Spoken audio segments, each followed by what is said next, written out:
Be ready. 10 seconds to go.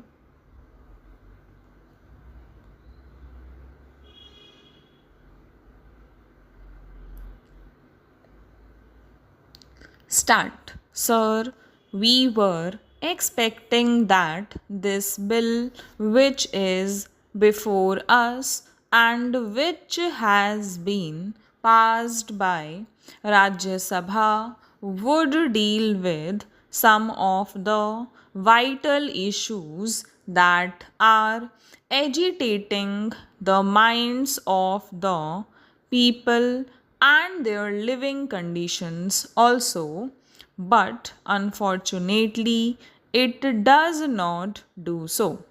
The reality is that in the original Act of 1955, we have about 13 categories of essential commodities, including cattle fodder, coal, automobile parts, cotton, wool, textiles, raw cotton, raw jute, drugs, food grains, iron ore, petroleum and petroleum products, sugar and sugarcane, but this bill touches only a few things.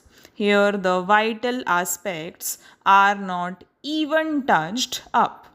There is no statement of objects and reasons appended with the bill so that we can grasp the meaning of this.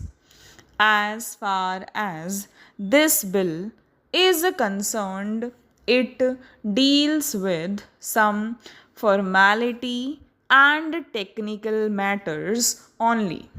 When we touch upon this subject, we know that there are three aspects which are important, such as production, distribution, and price. With regard to production, the whole country knows that there has been a bumper crop of food grains, and we are patting ourselves on the back for that. Besides that, there have been huge imports. With regard to groundnut, also, the minister has been declaring that there has been a bumper crop of 80 lakh tons, and it comes to about 40% more than the last year's production. Here we have just now heard that the National Textile Corporation is playing its part in stepping production and making the sick and deserted units viable ones.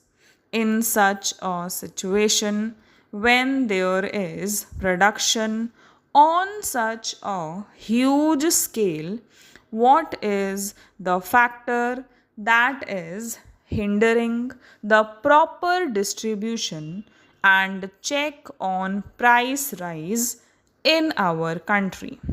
I would like to ask, in view of the fact that the production in the public sector is growing, even the National Textile Corporation, with 6 mills, most of them dead mills, is growing.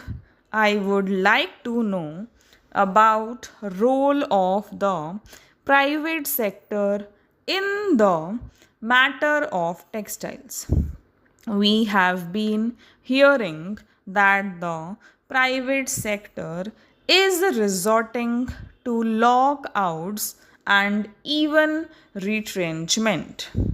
Is the government of India aware of the fact that the monopolies in our country are resorting to a policy of increasing profits by raising prices after reducing production. So their policy is anti national. They reduce production and increase profit by raising the prices. In regard to production, we fear that we may again be in a mess. We have not been able to control lockouts, etc. And in regard to the production of ground nuts, cotton, and jute, there is an oversupply. The jute mills are crying that their products have not been taken up. In such a situation, this would hamper production next year when the real producers are not getting impetus whether they produce food grains, edible oils, jute, sugar cane, cotton, or oil seeds. The danger is that they will not get adequate or encouragement and the production may not go on steadily increasing as it did this year. As such, one would expect that the government would consider the fact that the jute mills are not doing justice to jute production, its growers, or even to its marketing. They are depending entirely upon the government. They are not reducing the price of jute goods. When the price of jute has gone down naturally, we expect that the prices of jute goods will be less, but they are not cheaper. There is a crisis in the jute market, but the prices of finished goods are where they were. They are also slightly costlier in some respects. In such a situation, the production policy of the private sector is not helping the cause of the industry itself, much less to talk of that of the producers or consumers. And the same thing applies to sugar mills and to cotton mills in private hands.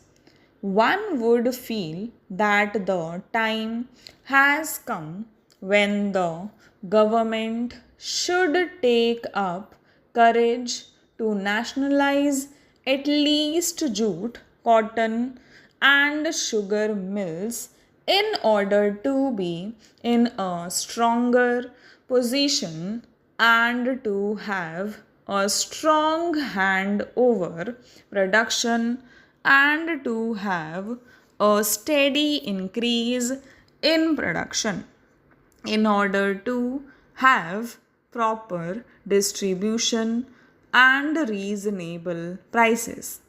Then comes the question of distribution. With regard to this, our government feels very helpless. The minister has indicated that the traders were reconciled to the emergency and were waiting on their wings to exploit the situation when the opportunity arose. The opportunity was the delay in onset of the monsoon by 3 weeks, which led them to hoarding and black marketing. He is saying in a helpless manner that some delay in the onset of the monsoon allowed them to resort to hoarding and black marketing.